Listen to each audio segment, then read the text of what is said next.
की बात यह है कि कर्ट कैम्बल जो व्हाइट हाउस में काम करते हैं, उन्होंने ये बोला है कि भारत जो है ना, ये अमेरिका का, जिसको कहते हैं ना कि जैसे एलाय बन जाता है, साथी बन जाता है, ये साथी नहीं बनेगा। भारत अपने आप में एक शक्ति बनेगा। भारत अपने आप में एक शक्ति बनेगा। और ये व्हाइट हाउस से एक बड़ा बयान आया है कि दूसरा, भारत से ये सीखना चाहिए कि लोगों के अंदर कौमियत किस तरह होती है। आप ये बताएं, उनके फॉरेन मिनिस्टर के साथ, उनके फॉरेन सेक्रेटरी के साथ, आप पाकिस्तान का कंपैरिजन मैं बताता हूं। आपने असद मजीद को फॉरेन सेक्रेटरी बना दिया। असद मजीद कौन है? वो जो साइफर लेकर आए थे पाकिस्तान में। अब आप अगर कोई एम्बेसडर हो, आप असद मजीद साहब से बात करेंगे? उनसे तो डर रहे हैं एम्बेसडर सारे कि यार ये तो साइफर बना लेता है। तो इस तरह तो आप करते हैं, बिहेव करते हैं, तो फिर ये यही होगा जिस तरह हो रहा है इस वक्त। सर, ओवरऑल आपको क्या लगता है कि हमें इंडिया से सीखते हुए, जिस तरह की उनकी फॉरेन पॉलिसीज हैं, जिस तरह उनकी टाइज हैं, चाइना को खैर उन्होंने बड़ा बाइकआउट कर दिया और ट्रेड खत्म। अब उसमें जो नए आए हैं शाह साहब, वो बेचारे टीटीपी की तरफ जाते हैं तो पीछे से इंडिया कश्मीर को पड़ जाता है, कश्मीर को बचाते हैं तो पठान पड़ जाते हैं। और उधर से इमरान खान कहता है जी कि हमें जहाद हमारा, वो कहता मैंने इस्लामाबाद मुखाओ। वो कहता है कि मैं पाकिस्तान का पावा पाकिस्तान का पावा इमरान लावा बन के, तो उसका क्या हो सकता है? This is what the story is. अब दूसरी साइड पे देखें, 130 व्हाइट हाउस की अपॉइंटमेंट्स जो है वो इंडियन डिसेंट की है, पॉलिसी रिलेटेड। यहां पे 60 कारपोरेशन, बड़ी corporation including Microsoft, Google, Twitter का भी उन्होंने बंद किया, सबके सीईओ इंडियन। अपने पड़ोस में देखें, इंडिया का जो फार्मास्यूटिकल इंडस्ट्री है वो इंटरनेशनली इस वक्त, मेरे पास तो स्टैट्स नहीं है, लेकिन मुझे यकीन है कि वो एक पहले या दूसरे नंबर पे आ गई है। अब किस के चाइना, इंडिया, यूएस, इंडोनेशिया और नाइजीरिया जो है, ये दुनिया की बड़ी 4-5 इकोनॉमी।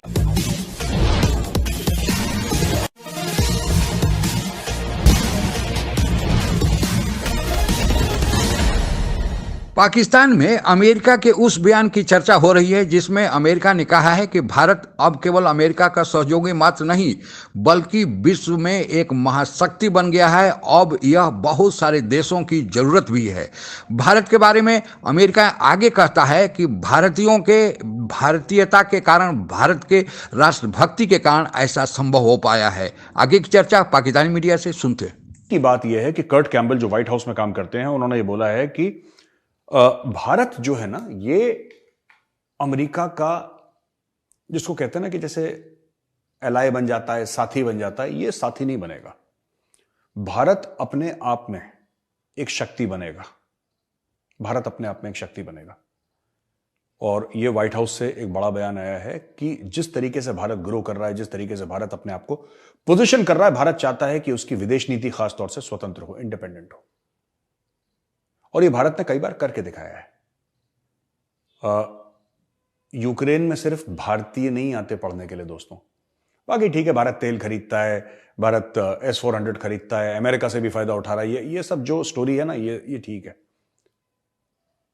पर अगर भारत रशिया और यूक्रेन को यह कह सकता है कि दोस्तों हमारे स्टूडेंट्स हैं, हमारे विद्यार्थी हैं, जिनको, क्योंकि आपके देश में लड़ाई हो रखी है, इनको निकलना है यहां से, युद्ध विराम कीजिए, और दोनों पार्टियां युद्ध विराम करती हैं भारत के कहने पे। इसके बारे में डिस्कशन नहीं हुआ जितना होना चाहिए था। लोग अक्सर कि भारत तेल भी ले रहा है, ये भी ले रहा है, लोग इन चीजों पे ज्यादा ध्यान देते हैं। मैं तो कहता हूं कितनी बड़ी बात है, दो देशों के बीच में युद्ध चल रहा है, खुला रॉकेट मार रहे हैं, मिसाइल मार रहे हैं एयरक्राफ्ट से, एक दूसरे के ब्रिजेस, बिल्डिंग्स, स्ट्रेटेजिक लोकेशंस को टारगेट करा जा रहा है, इंफ्रास्ट्रक्चर को। और यहां बीच में भारत दोनों देशों से रिक्वेस्ट करता है कि देखिए आप हमारे दोस्त हैं, हमारे विद्यार्थी फंसे हुए हैं, लड़ाई रोक दीजिए, इनको निकलने दीजिए, फिर आपको जो करना है करिए। और दोनों देश, रूस और यूक्रेन, जो कि एक दूसरे के, जिसको कहते हैं ना कि एक दूसरे के गले पे हाथ डाल रखा है इन्होंने, मरने मारने पे उतारू, वो भारत की बात मानते हैं। कितनी बड़ी बात है। ये क्रेडिबिलिटी से आता है। ये चीजें ना कमानी पड़ती हैं, ये ऐसे नहीं आती कि अमेरिका आपको सपोर्ट करता है इसलिए। अमेरिका से बोलो आप हमें क्या सपोर्ट करते हो, आप एक काम करो ना, आप रोक दो 4 घंटे के लिए लड़ाई। आप बोल दो, पुतिन से बोल दो, ज़ेलेंस्की से बोल दो कि जी 4 घंटे के लिए लड़ाई रोक दो। 4 घंटे और 4 सेकंड के लिए लड़ाई नहीं रोकेंगे, हमारे कहने पे रोकी। क्यों? सोचने का विषय है। हम देखते हैं यूएस के रिलेशंस जो हैं आए दिन इंडिया के साथ बड़े स्ट्रांग होते जा रहे हैं। इवन कि जो बयान आए हैं, जो उनके ऑफिशियल्स थे व्हाइट हाउस के, उन्होंने 2 बार बयान दिए, ठीक है। और अब मीडिया में प्रेस कॉन्फ्रेंस के दौरान उनकी सेक्रेटरी ने ये भी कहा है कि हम इंडियन वीजास के लिए जो मुश्किलात का सामना है उनको वीजास भी देंगे, उसके साथ हायरिंग भी करेंगे, ये भी कहा। और उसके साथ साथ जो दोनों कंट्रीज के दरमियान स्ट्रॉन्ग टाइज हैं वो और स्ट्रॉन्ग करने के लिए भी कुछ इस तरह की पॉलिसीज लेकर आ रहे हैं। देखिए, इसके बारे में कल एक वर्ल्ड बैंक की रिपोर्ट थी कि भारत जो है दुनिया का पहला मुल्क होगा जहां पे 100 बिलियन रेमिटेंस बाहर से जा रही। और जब मैंने उस पूरे आर्टिकल को पढ़ा तो उसमें ये लिखा हुआ था कि highly educated people from India going to the most richest countries in the world. अब मुझे ये बताएं, जरा गौर से आप सोच के बताएं कभी, कि यहां पे वो टिकट अपने वीजे लेकर आते हैं, साथ पोस्ट ग्रेजुएट डिग्रीज लेकर आते हैं। आपने कभी हमारे पाकिस्तानी भी देखे किस तरह बाहर जा रहे हैं? सबसे ज्यादा तो सऊदी अरेबिया में मजदूरी करने जाते हैं। इस वक्त आपका सबसे बड़ा जो पाकिस्तानी डायस्पोरा, ओवरसीज पाकिस्तानी, सबसे ज्यादा population is in Saudi Arabia.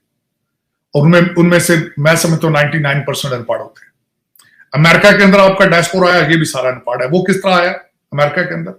जब मिडिल ईस्ट की लेबर बंद हुई, जब उन्होंने श्रीलंका के और बांग्लादेश के लोग कम उजरत पे हायर करना शुरू कर दिए, तो ये जो सारे मिडिल ईस्ट की लेबर थी वो सारी अमेरिका में आ गई। अब ये यहां पे क्या कर रही है? एक तो अनपढ़ है, तालीम लेकर नहीं आए, शऊर नहीं है, आगे बच्चों को भी नहीं पढ़ाया। यहां बैठ के भी पीपल्स पार्टी और पीटीए बना के बैठे हैं, हर शहर में 2-2 ग्रुप। और लोकल सोसाइटी के अंदर इंटीग्रेशन पूछे तो उन्हें स्पेलिंग भी नहीं आते इंटीग्रेशन के। तो उन्होंने आके अपने मुल्क को, कंट्री को, अपने पड़ोस में देखें, इंडिया का जो फार्मास्यूटिकल इंडस्ट्री है वो इंटरनेशनली इस वक्त, मेरे पास तो स्टैट्स नहीं है लेकिन मुझे यकीन है कि वो एक पहले या दूसरे नंबर पे आ गई है।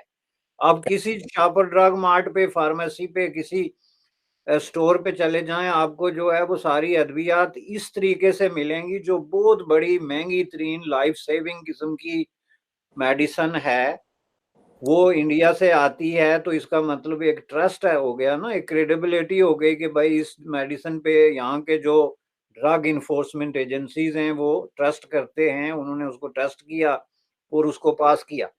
तो पाकिस्तान में ये बात खबरों में नहीं आती चूंकि आपके अखबारात बहुत ज्यादा जो है वो हैंडल होते हैं, लेकिन पाकिस्तान से जहाँ कहीं भी कोई दवाई जाती है तो उसके साथ 2-4 महीने बाद खबर आती है जी कि इसके साथ ये मसला था, के साथ ये चीज थी। अब ये आपकी जो है, एक तरफ तो दावे हूं कि जनाब हम दुनिया के नेकोकार और पाकीज़ा तरीन लोग हैं और चोजन पीपल ऑफ गॉड हैं, तो हम तो बिल्कुल जनाब कोई गलत काम कर ही नहीं सकते। और दूसरी तरफ आपकी जिंदगी के हर मामले में इस तरह का प्रॉब्लम हो कि ना आप बिजनेस क्रेडिबिलिटी है, ना ट्रेड एंड इन्वेस्टमेंट पे कोई बिलीव कर सकता है। कितनी दफा आप देखें गवर्नमेंट ने ये बॉन्ड्स और ये इंटरेस्ट, हाई इंटरेस्ट रेट पे जो स्कीमें निकाली और फिर लोगों के पैसे खा गए या उनको मना कर दिया। तो जहाँ पे आपकी क्रेडिबिलिटी का ये हाल हो कि ना आप मजहब पे बिलीव करें, ना आप जो मॉडर्न बिजनेस प्रैक्टिसेस हैं उन पे बिलीव कर सकें, ना आप किसी प्रिंसिपल पे बिलीव कर सकें, आपकी इकोनॉमी जो है वो 40% से ऊपर जो है वो अंडर द टेबल चल रही हो, तो वहां पे कोई जाके बिजनेस क्यों करेगा कि एक आदमी यहाँ से पैसे लेके तो वहां जाके फेंक के तो फिर लोगों के पाँव पड़े कि जनाब ये मुझ पे रहम करें, मेरे साथ ये हो गया और वो हो गया। तो ये बड़ा एक जो है ना डीप क्राइसिस है, ये मैं आपको बता दूं, ये अलार्मिंग है। और उस पे मजे की बात ये है कि इंक्लूडिंग आपकी जो इस वक्त रूलिंग जो भी एलीट है और जो बाहर बैठे हैं जो उनके खिलाफ हैं, उनमें से किसी एक का आप मुझे अमेरिका द्वारा जो अभी बात कहा गया है कि भारत एक महाशक्ति बन गया है और यह विश्व के लिए जरूरत बन गया है, यह बात कुछ समय पहले से ही, चाहे वह एडीबी हो, वर्ल्ड बैंक हो, आईएमएफ हो या फिर अन्य अंतर्राष्ट्रीय आर्थिक संस्थाएं हो, चाहे मॉर्गन स्टैनले आदि हो, सभी यह कह रही हैं कि भारत की जो वर्तमान विकास दर है और जो अगले साल विकास दर 7% के आसपास होने जा रही है, यह दुनिया में एक बेमिसाल है। जहां दुनिया की सभी बड़ी आर्थिक व्यवस्थाएं, आर्थिक देश, चाहे अमेरिका हो, चीन हो, जापान हो, जर्मनी हो या अन्य कोई देश हो, उनकी अर्थव्यवस्था के विकास की रफ्तार 3 से कम है, कुछ देशों की तो निगेटिव में है। में भी है। वहाँ पर भारत को 7% जीडीपी के विकास दर से आगे बढ़ना एक आश्चर्यजनक बात ही है, और यही कारण है कि वर्ल्ड बैंक ने यहाँ तक कह दिया है कि भारत 2027 तक जर्मनी और जापान को पीछे छोड़कर चीन और अमेरिका के बाद तीसरी बड़ी अर्थव्यवस्था बन जाएगा। अर्थव्यवस्था के मापदंड का एक दूसरा जो पैमाना है, जिसे पीपीपी कहते हैं, परचेजिंग पावर पैरिटी के हिसाब से भारत तो चीन और अमेरिका के साथ तीसरी बड़ी अर्थव्यवस्था बन जाएगा। उसी तरह वर्ल्ड फायर पावर इंडेक्स ने जो 2022 के बारे में पूर्वानुमान जारी किया है, उसमें यह कहा गया है कि भारत तीसरी और चौथी सैनिक दृष्टि से भी महाशक्ति बन गया है। तो भारत के पास सैनिक शक्ति, भुजबल और साथ ही आर्थिक महाशक्ति लक्ष्मी का बल, यह दोनों संयोग है और दोनों जुड़े हुए हैं, और इस कारण भारत अब एक विश्व रंगमंच पर महाशक्ति के बल पर उभरा है।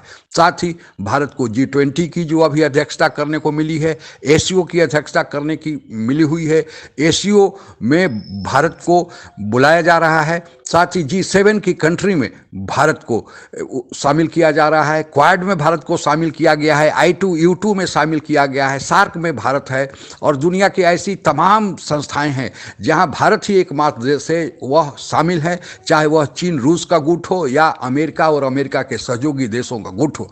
भारत के इस बढ़ते हुए वर्चस्व के कारण ही आप लोगों को पता ही होगा कि अब न केवल अमेरिका बल्कि रूस भी भारत से मदद मांग रहा है, क्योंकि रूस यूक्रेन युद्ध के चलते रूस को तो चीन से मदद मांगनी चाहिए थी, लेकिन चीन के अंदर खुद ही अव्यवस्था फैली हुई है। दुनिया से महामारी चली गई, लेकिन अभी महामारी का प्रकोप चीन में ही जारी है। इससे तो यह साफ ही झलकता है कि भारत ने जो अपनी महामारी के दौरान दृढ़ता दिखाई, थोड़े से परेशानियां आई, लेकिन भारत ने अपने वैक्सीन का विकास किया, अपने लोगों को दिया और फिर दुनिया को बांटा।